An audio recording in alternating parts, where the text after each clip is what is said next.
नमस्कार, मैं ज्योति श्रीवास्तव और आप देख रहे हैं सी न्यूज भारत। वक्त हो गया है न्यूज बुलेटिन का, जिसमें हम जानेंगे कि छत्तीसगढ़ में खनन का अवैध कारोबार किसकी शह पर फल फूल रहा। इंदौर में कहां एक बार फिर 3 तलाक का मामला आया सामने और रोहतास में नाबालिग बालिका के साथ हुए दुष्कर्म के बाद किस प्रकार की कर रही है कार्यवाही पुलिस। इन तमाम खबरों को जानेंगे विस्तार से, तो आइए नजर डालते हैं इस वक्त की बड़ी खबरों पे।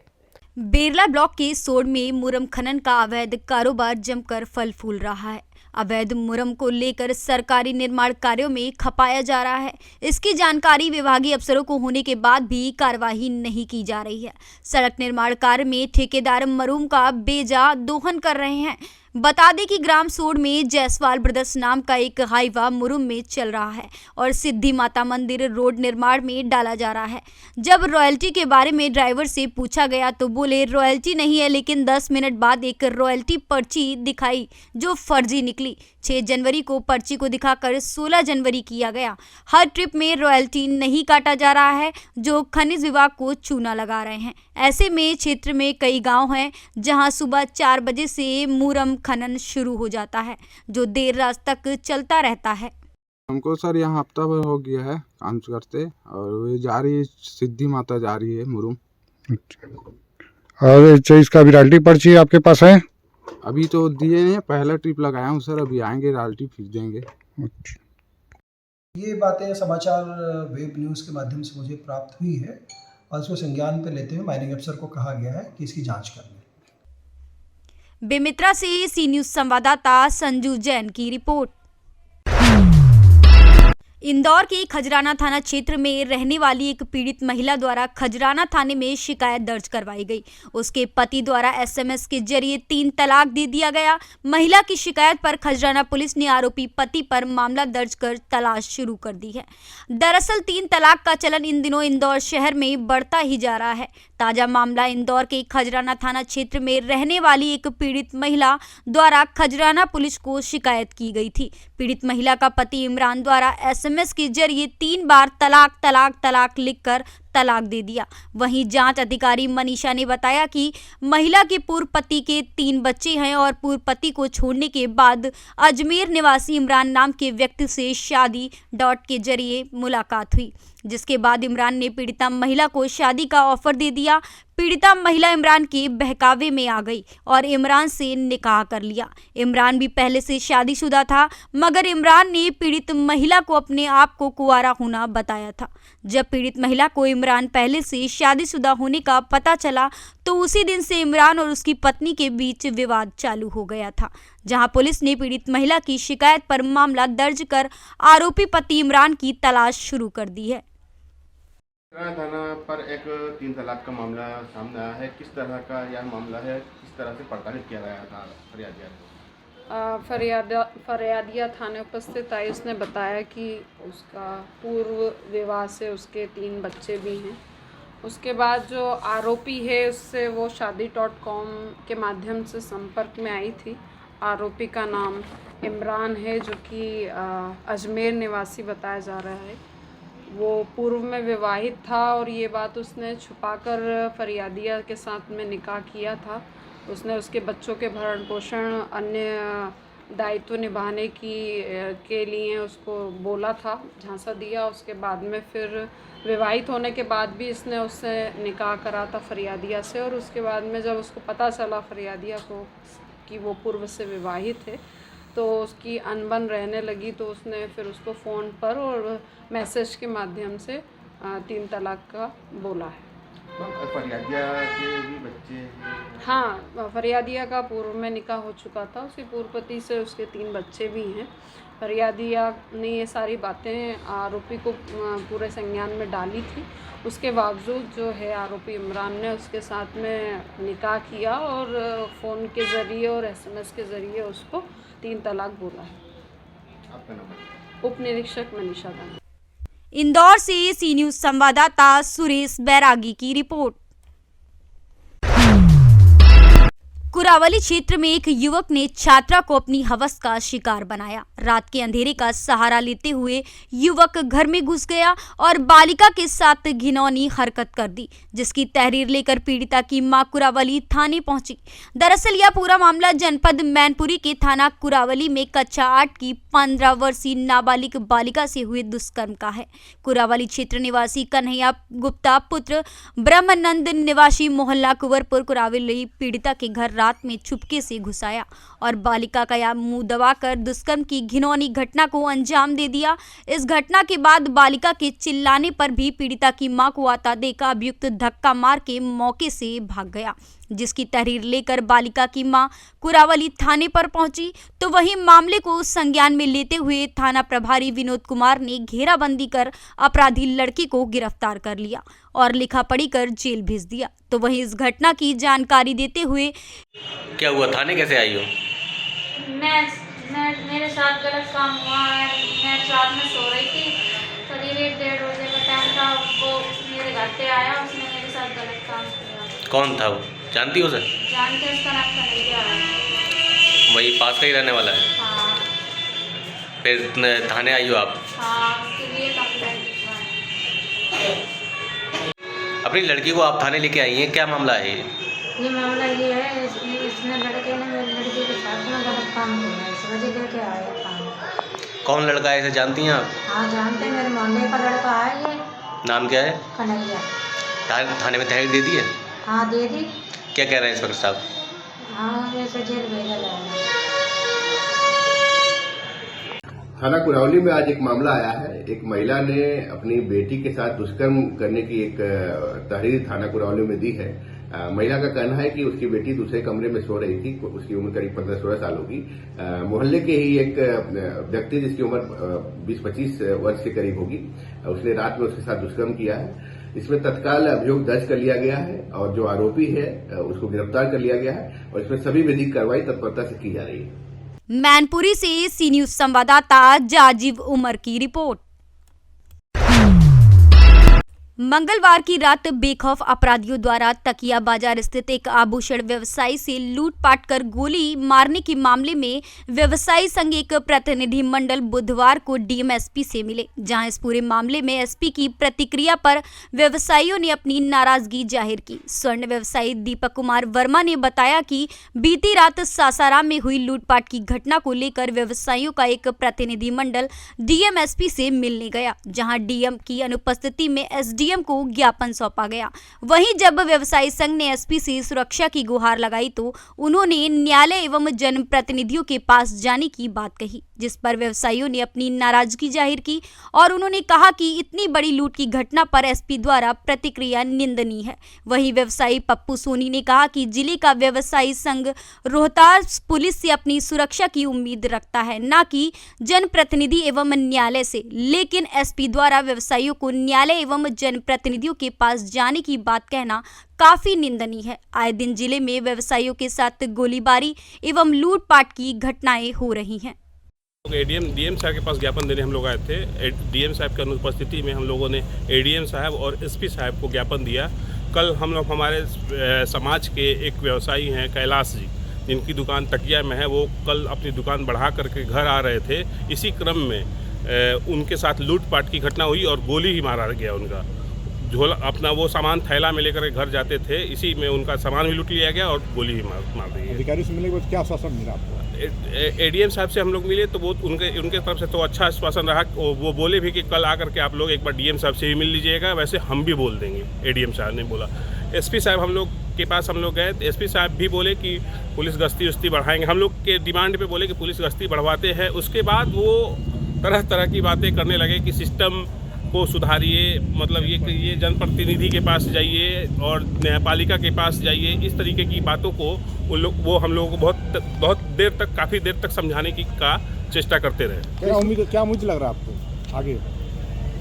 हम लोग तो मतलब स्वर्ण व्यवसायी है, अभी तक तो हम लोगों को कुछ ज़्यादा यहाँ से आश्वासन नहीं मिला कि रोहतास पुलिस की ओर से बहुत ज़्यादा अच्छा, उतना स्पष्ट आश्वासन नहीं मिला कि आपको सुरक्षा मिलेगी ही। आगे की पल किस तरह से आप लोग कर पाएंगे सुरक्षा अपने से? आगे हम लोग जो वो बोले जनप्रतिनिधि, उनके पास भी हम लोग जाएंगे, न्यायपालिका के पास भी जाएंगे, वहाँ भी प्रतिलिपि देंगे और अपनी सुरक्षा तो हमको चाहिए।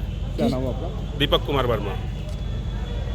पहले कि जो कल कांड हुआ उसका हम लोग समाज की तरफ से घोर निंदा कर रहे हैं और जिला प्रशासन एसपी साहब को आज मांग पत्र हम लोग दिए हैं। मांग पत्र पर हम लोग उनको मांग पत्र अपना दिए हैं कि शहर में व्यवसायी जो स्वर्ण व्यवसायी की बस्ती है वहाँ सुरक्षा की व्यवस्था किया जाए। गश्ती जैसे मोबाइल गश्ती चलता था, पेट्रोलिंग गश्ती चलता था, वो गश्ती युद्ध स्तर पर जारी रहे कि आंदे कोई कांड न हो। और रही बात एसपी साहब ने एक जो बात कहे हैं, ये हम लोग को बहुत निंदनीय विषय बोले हैं। इसको मैं एसपी साहब को आज जो ये हम लोग डेलीगेट कमेटी के सामने वो बोले हैं, मैं प्रभारी मंत्री यहाँ पर श्री अशोक चौधरी जी आएंगे, मैं अपने समाज के साथ में हमें इस पर मुख्यमंत्री तक भी जाना पड़ेगा और प्रभारी मंत्री के सामने तो मैं बुलाऊंगा और एसपी साहब से कि हमारा समाज एसपी साहब से सुरक्षा की उम्मीद करता है, न्यायपालिका कार्यपालिका की हम उम्मीद नहीं करते हैं। हम अपने सुरक्षा की मांग के लिए आए हैं। हमारे शहर में व्यवसायियों के ऊपर आए दिन अपहरण हो रहा है, लूट हो रहा है, चोरी हो रहा है, दिन दहाड़े 7 बजे लूटा जा रहा है और गोली का शिकार स्वर्ण व्यवसायी हो रहा है। इसका घोर हम लोग को निंदा कर रहे हैं और मांग करते हैं कि कल ये तरह अगर प्रशासन नहीं चेतेगा तो हम लोग बाध्य होकर सड़क पाएंगे।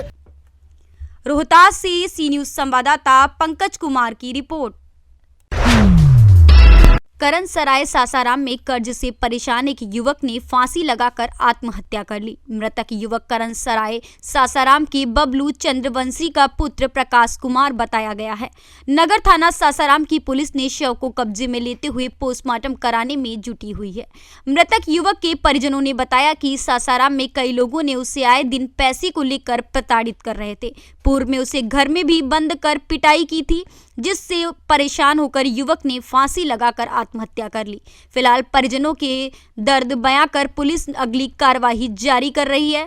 पुलिस ने शव को कब्जे में लेते हुए सदर अस्पताल सासाराम पोस्टमार्टम करने की तैयारी में जुट गई है। क्या नाम है आपका? सविता। मामला क्या था? मामला था कि उसको पैसा दिया गया था। कौन कौन पैसा दिया था सब लोग का नहीं पता है। एक शंभू महतो है, एक संजय है। अब पैसा लेकर और बंटी को पैसा दिया था। बंटी कौन है? उसका दोस्त है, पहले दोस्ती था, पता नहीं आ रहा। अब वो बोल रहा है कि हम नहीं देंगे पैसा। इसको टॉर्चर किया जा रहा है। एक दिन बाथरूम में बंद करके इसको मारा गया था। बाहर नहीं निकल रहा है कि हमको जान से मार देगा लोग, हम मर जाएंगे। और उसके पापा से भी लिखवाया गया है कि पैसा चाहिए और नहीं तो फिर मार देंगे। यही सब मामला है। अब रोज मरने बोल रहा था, हम लोग समझा रहे थे, लेकिन आज पता नहीं भगवान का दिन दिखा दिया। रोहतास से सी न्यूज संवाददाता पंकज कुमार की रिपोर्ट। भारतीय किसान यूनियन महाशक्ति ने शिकारपुर तहसील में एसडीएम साहब को ज्ञापन सौंपा। जिला अध्यक्ष सुनील लोधी ने कहा कि जिले के अंदर किसानों की जमीनों पर भूमाफियाओं का हो रहा है अवैध तरीके से कब्जा। ग्राम रेवाड़ा में कुछ भूमाफियाओं ने ग्राम भूमि में बने तालाबों पर कब्जा किया है, जो कि आसपास की किसानों की जमीनों पर भी भूमाफियाओं का कब्जा हो रहा है। अगर एक हफ्ते के अंदर किसानों की जमीन को भूमाफियाओं से खाली नहीं कराया गया तो और उन्हें मुकदमा दर्ज कर जेल नहीं भेजा गया तो भारतीय किसान यूनियन महाशक्ति शिकारपुर तहसील में अनिश्चितकालीन धरना देने को मजबूर होगी, जिसकी जिम्मेदारी शासन व प्रशासन की होगी। सूबे विजेंद्र सिंह, प्रदेश सचिव, जिला अध्यक्ष सुनील लोधी, जिला उपाध्यक्ष विनोद गुज्जर, जिला मीडिया प्रभारी अरुण लोधी, हरिराम, मैनपाल सिंह आदि लोग इस मौके पर उपस्थित रहे। देखिए, क्या नाम है आपका? मेरा नाम सुनील लोधी, जिला अध्यक्ष महाशक्ति से। और शिकारपुर कैसा आना हुआ आपका?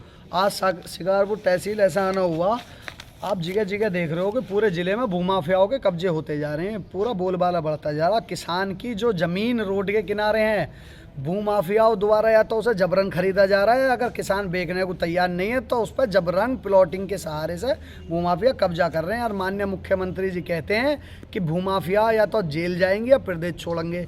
ये खुद रिवाड़े का ग्राम रिवाड़ा तहसील शिकारपुर का मामला है। पोखर कब्जा रखा, कुछ दबंगों ने और हमारे किसान हैं उनकी भूमि कब्जा रखी है। उनकी भूमि मुक्त कराने और पोखर को मुक्त कराने के संबंध में आज एसडीएम शिकारपुर को ज्ञापन सौंपा। अगर कार्रवाई नहीं होती है तो 1 हफ्ते के अंदर आंदोलन करा जाएगा।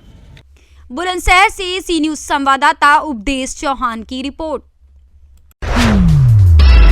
छत्तीसगढ़ जगदलपुर के बस्तर के आदिवासी किसान अपनी नई पहचान स्थापित कर रहे हैं, जिसकी वजह है कोलिंग और दरबा की पहाड़ियों पर उगाई जा रही बस्तर कॉफी। 2017 में प्रायोगिक तौर पर उद्यानिकी विभाग द्वारा 20 एकड़ में शुरू की गई कॉफी की खेती अब किसानों के खेतों तक पहुंच चुकी है। साल 2017 में 20 एकड़ में लगाई गई कॉफी से 2021-22 में 9 क्विंटल कॉफी का उत्पादन किया गया है, जिसके बाद उद्यानिकी विभाग द्वारा किसानों और स्वयं सहायता समूह की महिलाओं को कॉफी की प्लांटिंग और प्रोसेसिंग से लेकर मार्केटिंग तक के लिए प्रशिक्षण दिया जा रहा है। 2021 की पहली परियोजना के अंतर्गत 100 एकड़ की जमीन पर डिलमिली में 34 किसानों के समूह द्वारा खेती की जा रही है। बता दें, यह एक अपलैंड यानी कि बंजर खेती है, जिस पर पहली बार कॉफी उगाई जा रही है। वहीं दूसरी परियोजना के अंतर्गत कांदानार पंचायत के एक गांव में 24 किसान 100 एकड़ में कॉफी की खेती कर रहे हैं। को लेकर बस्तर में हमेशा से अच्छा एक प्रयास किया जा रहा था। जैसे उदाहरण स्वरूप आज से 4 साल पहले यहाँ पे कॉफ़ी प्लांटेशन को एक प्रयोग के रूप में दरभा में लगाया गया था और उसके इतने अच्छे परिणाम आए कि आज उस एरिया को हम लोग एक्सपैंड करना चाह रहे हैं। आज की तारीख में लगभग ऐसे 90 हितग्राही हैं जिन्होंने वनाधिकार मान्यता पत्र जिनको मिला था, उनके भूमि को हम लोग सामुदायिक फेंसिंग के तहत करके सिंचाई की सुविधा उपलब्ध करा के वहाँ पे आज कॉफ़ी प्लांटेशन हो रहा है। लगभग 350 हेक्टेयर में कॉफ़ी प्लांटेशन का कार्य जो है वो किया जा रहा है।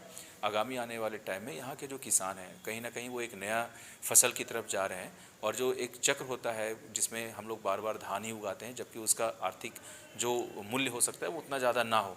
अगर वो कॉफ़ी का प्लांटेशन करते हैं तो इसका मार्केट भी बड़ा है, काफ़ी विविध है, काफ़ी ये इससे प्रॉफिट भी आने का गुंजाइश है। तो ये किसानों के लिए बहुत उपयोगी होगा। और आज कहीं ना कहीं बस्तर में क्रॉप डाइवर्सिफिकेशन की जो बात करते हैं, फसल चक्र परिवर्तन की बात करते हैं, वो साकार हो रहा है और ये कैश क्रॉप है और इसमें पर्याप्त जो है बस्तर ज़िले में काम भी हुआ है। चाहे वो हमारा रिसर्च का काम हो, चाहे वो ग्राउंड पे खेती का काम हो, किसानों के प्रशिक्षण का काम हो, उन्नत किस्म के यहाँ पे बीज उपलब्धता का बात हो, सभी। छत्तीसगढ़ से सी न्यूज संवाददाता जसकेतन की रिपोर्ट। पलामू जिला अंतर्गत नवा बाजार थाना के समीप पलामू पुलिस अधीक्षक चंदन कुमार के निर्देशानुसार थाना प्रभारी दीपक कुमार दास एवं एसआई मनोज कुमार दलबल के साथ NH 98 पर सघन जांच अभियान चला रहे हैं, जिसमें छोटी बड़ी गाड़ियों की जांच की गई और ड्राइविंग लाइसेंस, RC, हेलमेट और सीट बेल्ट लगाकर चलाने का निर्देश दिया गया। एसआई मनोज कुमार ने सभी वाहन ड्राइवर को कहा कि हेलमेट और सीट बेल्ट लगाकर चलें और सुरक्षित रहें। पलामू से सी न्यूज संवाददाता मिथिलेश विश्वकर्मा की रिपोर्ट। यूपी के जौनपुर पहुंचे प्रदेश सरकार के राजस्व मंत्री अनूप प्रधान में मछली शहर में अधिवक्ता संघ के नवनिर्वाचित पदाधिकारियों को पद की शपथ दिलाई। उन्होंने शपथ समारोह को संबोधित करते हुए कहा कि दबे कुचले कमजोर की आवाज उठाने व न्याय दिलाने का कार्य अधिवक्ता करते हैं, जो सम्मान के पात्र है। आगे कहा कि गरीब से गरीब, कमजोर से कमजोर व्यक्ति को आपके माध्यम से लाभ मिलता है और असहाय को धन के अभाव में न्याय दिलाते हैं। मुख्यमंत्री की मंशा है कि जीरो टॉलरेंस की नीति पर कार्य हो, किसी भ्रष्टाचार के आरोपी को बख्शा नहीं जाएगा। सभी मुकदमों का निर्धारण समय सीमा के अंदर ही हो और न्याय के लिए अन्याय अधिकारियों को तहसील के चक्कर नहीं काटने पड़ेंगे। इस दौरान अधिवक्ताओं ने तहसील प्रशासन पर भ्रष्टाचार का गंभीर आरोप लगाते हुए 8 सूत्री मांगों का ज्ञापन मंत्री को दिया। तमाम तहसीलों में तमाम फाइलें पताली जो है लंबित पड़ी हुई है और उसका काम नहीं, हमारे कुछ सुनवाई नहीं हो रही। कहीं कोई 10 साल, 15 साल, 20 साल से लंबित है इस संबंध के। देखिए, जैसा कि अभी आप पूर्व में भी सुन रहे थे, मैं भी लगातार अनेकों जनपदों में मेरा जाना होता है, पर कुछ प्रकरण हैं जिनमें पेंडेंसी रहती है। जैसे 116 कुरे का मामला है, उसमें कहने की आपत्ति आती तो उसमें पेंडेंसी होती है। फिर भी अगर 2017 से पूर्व की तुलना करें तो हमारे तहसील स्तर पर जितनी प्रोग्रेस हुई है, मैं समझता हूँ अपने आप में बहुत बड़ी बात है। और हम लोग लगातार माननीय मुख्यमंत्री जी के नेतृत्व में प्रयास कर रहे हैं। मैं भी लगातार हर तहसील में जाना हो रहा है, तो उसमें धीरे धीरे हम लोग कमी ला रहे हैं। जिस तहसील में आप खड़े हैं या तहसील बंदे 5-10 साल हो गया लगभग, लेकिन अभी तक पूर्ण नहीं हो पाया। देखिए, जैसा कि मैं अभी भी जौनपुर से समीक्षा करके आ रहा हूं, तो वहां सबसे पहले मैंने इस विषय को जाना। इसमें कोई SIT की जांच चल रही है, हमारे संज्ञान में आया है। सभी हमारे जो अधिकारी हैं उन्होंने इस विषय को बताया है, तो इसकी जांच जल्दी से जल्दी करा करके इसमें जो अवशेष कार्य रह गया उसको मैं समझता हूँ जल्दी से जल्दी पूर्ण कराया जाएगा। एक राजस्व कर्मियों पर भ्रष्टाचार का आरोप अधिवक्ताओं ने लगाया, ज्ञापन दिया है आपको। देखिए, मैं समझता हूँ कि ठीक है, कहना अलग विषय। मैंने अभी भी मन से आपके सामने कहा कि अगर किसी भी तरह का प्रकरण अगर भ्रष्टाचार का आएगा, क्योंकि माननीय मुख्यमंत्री जीरो टॉलरेंस पर हमारी सरकार माननीय मुख्यमंत्री आदरणीय योगी आदित्यनाथ के नेतृत्व में कार्य कर रही है। अगर कोई भी अधिकारी कर्मचारी इसमें भ्रष्टाचार करेगा तो निश्चित उसके खिलाफ कार्रवाई होगी। एक अंतिम सवाल मंत्री जी की, तमाम तालाब जो हैं वो अब कब्जा हो रहे हैं। पूरे जनपद में एक नहीं कई तालाबें हैं जो कब्जा हो रहे हैं लोगों द्वारा कब्जा। मैं समझता हूँ कि 2017 से पूर्व की तुलना करें तो 2017 से 22 तक जितनी ग्राम सभा की लैंड आदरणीय योगी आदित्यनाथ जी के नेतृत्व में उनका जो बिल्डर घूम रहा है, ये अपने आप में देश में एक पहचान है। तो मैं समझता हूँ कि अगर आपके संज्ञान में कोई भी इस तरह का प्रकरण है कि जिसने ग्राम सभा की लैंड पे या हमारे तालाबों पर जो सरकारी तालाब है उन पर कब्जा कर रखा है, तो निश्चित हम उन्हें 1 हफ्ते के अंदर खाली कराएंगे, जाँच करा करके। जौनपुर से सी न्यूज संवाददाता राधा रमन अग्रही की रिपोर्ट। पूर्वी चंपारण जिले के तेतरिया प्रखंड में बुधवार को पकड़ी दयाल अनुमंडल अधिकारी कुमार रविंद्र पहुंचकर प्रखंड के जाति गणना कार्य की समीक्षा की तथा क्षेत्र में पहुंचकर जाति आधारित गणना कार्य का निरीक्षण भी किया। इस दौरान उन्होंने बताया कि प्रखंड में जाति गणना कार्य प्रगति पर है। मकान व परिवार के सूचीकरण काफी तेजी से किए जा रहे हैं और प्रखंड के बेहतर कार्य को देखते हुए उन्होंने बताया कि 21 जनवरी तक मकान व परिवार का सूचीकरण कार्य पूरा कर लिया जाएगा। इसी के साथ उन्होंने बताया कि अगर प्रगड़क को क्षेत्र में किसी भी तरह की परेशानी होती है तो वे तुरंत वरीय अधिकारियों से साझा करें। परेशानियों का त्वरित गति से निराकरण कराया जाएगा। मौके पर प्रखंड विकास पदाधिकारी जितेंद्र सिंह भी उपस्थित रहे। जातीय आधारित जनगणना के क्रम में मैं तेतरिया प्रखंड में आया हूँ। अभी तक कल तक जो है करीब 16,000 मकान और 24,000 परिवारों की गणना सूचीकरण, मकान का सूचीकरण, भवन का सूचीकरण और परिवारों की संख्या का आकलन कर लिया गया है। BDO साहब के द्वारा बताया गया है कि अब बहुत ही कम वैसे मकान छूट गए हैं जो कि आज और कल में कर लिया जाएगा। तो इनके यहाँ कार्य प्रगति पर है और कार्य ठीक तरीके से इनके द्वारा कराया जा रहा है कि नहीं, इसको हम लोगों ने एक दिन देखा था और आज फिर मैं निकलूँगा और तेतरिया प्रखंड के विभिन्न पंचायतों में जाकर के मकान सूचीकरण और नंबरिंग का कार्य ठीक से हुआ कि है कि नहीं उसको देखूंगा मैं। और साथ ही अगर कुछ गलतियां हुई होंगी तो उसके सुधार के तरीके, उसका कैसे निराकरण किया जा सकता है, इसको भी बताऊंगा। और साथ ही हम सुनिश्चित कराएंगे कि 21 तारीख का जो डेडलाइन है उस डेडलाइन के भीतर हमारे मकान सूचीकरण का कार्य संपादित हो जाए और जो दूसरा चरण अप्रैल में शुरू होगा उसके लिए सही डाटा उपलब्ध हो जाए। मोतिहारी से सी न्यूज संवाददाता अजय मिश्रा की रिपोर्ट। फिलहाल इस न्यूज बुलेटिन में बस इतना ही। देश और दुनिया की बाकी खबरों के लिए आप देखते रहिए सी न्यूज भारत।